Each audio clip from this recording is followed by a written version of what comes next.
แผนกเกษตรกรรมและป่าไม้แขวงสารวันได้จัดกล่องประชุมเปิดโครงการและปรึกษาหารือเกี่ยวกับการจัดตั้งปฏิบัติโครงการสินเชื่อกักบ้อนป่าไม้เพื่อเป้าหมายลดพรธาตุอ้ายเหือนแก้วจากการทำลายป่าไม้และเฮ็ดให้ป่าไม้สุดโทรม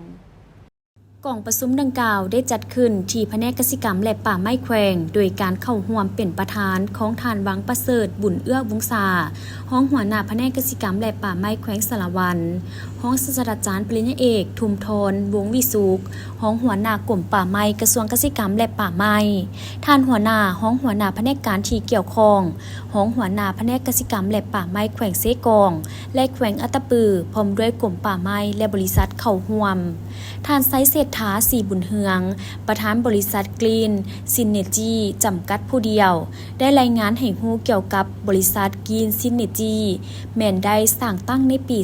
2022 สร้างขึ้นเพื่อตอบสนองต่อท่าเอียงของสภาพปัญหาการเปลี่ยนแปลงของดินฟ้าอากาศทั่วโลกและแผนพัฒนาเศรษฐกิจสังคมและยุทธศาสตร์การพัฒนาสีเขียวแบบยืนยงของสาธารณรัฐประชาธิปไตยประชาชนลาวมาในปี 2023 หา 2024 บริษัทได้รับ MOU ศึกษาความเป็นไปได้ในการพัฒนาโครงการสินเชื่อกักบอนอยู่ภาคกลางและภาคใต้ของลาวและได้สำเร็จการลงนามบทบันทึกความเข้าใจ MOA ร่วมกับรัฐบาลลาวและปี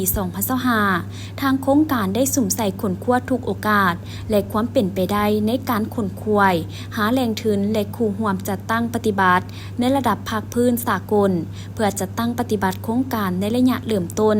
โดยโครงการดังกล่าวแม้นจะได้จัดตั้งปฏิบัติอยู่6แขวงภาคกลางและภาคใต้คือแขวงเวียงจันทน์บริคำไซคำม่วนเซกองอัตตปือและแขวงสารวันใน11เขตพื้นที่เป้าหมายของโครงการมีเนื้อที่ทั้งหมด1ล้านกว่าเฮกตาร์ในนั้นแขวงสารวันแม่นมี2เขตคือเขตป่าผลิตแห่งชาติภูตาดละวาและป่าป้องกันแห่งชาติภูกระแตการร่วมมือพัฒนาโครงการสินเชื่อกักบอนเพื่อเป้าหมายลดพรการปล่อยธาตุอ้ายเหือนแก้วจากการทำลายป่าไม้และเฮ็ดให้ป่าไม้สุดโทรมในแบบของคู่ร่วมงานระหว่างภาครัฐและเอกชนก็คือบริษัทกรีนซินเนจี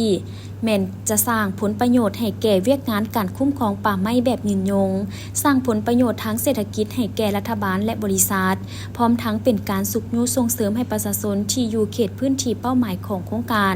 ได้มีส่วนร่วมในการดำเนินกิจกรรมโครงการและเป็นการปรับปรุงชีวิตการเป็นอยู่ของประชาชนในพื้นที่เป้าหมายให้ดีขึ้น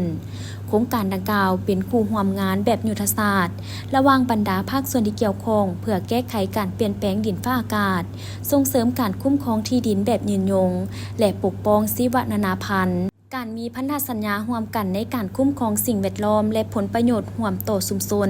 ในนั้นการซื้อขายกักบอนป่าไม้จากเขตเป้าหมายของโครงการจะสามารถเสริมสร้างผลประโยชน์ต่อการพัฒนาเศรษฐกิจสังคมของลาวและสร้างความเข้มแข็งให้บรรดาชุมชน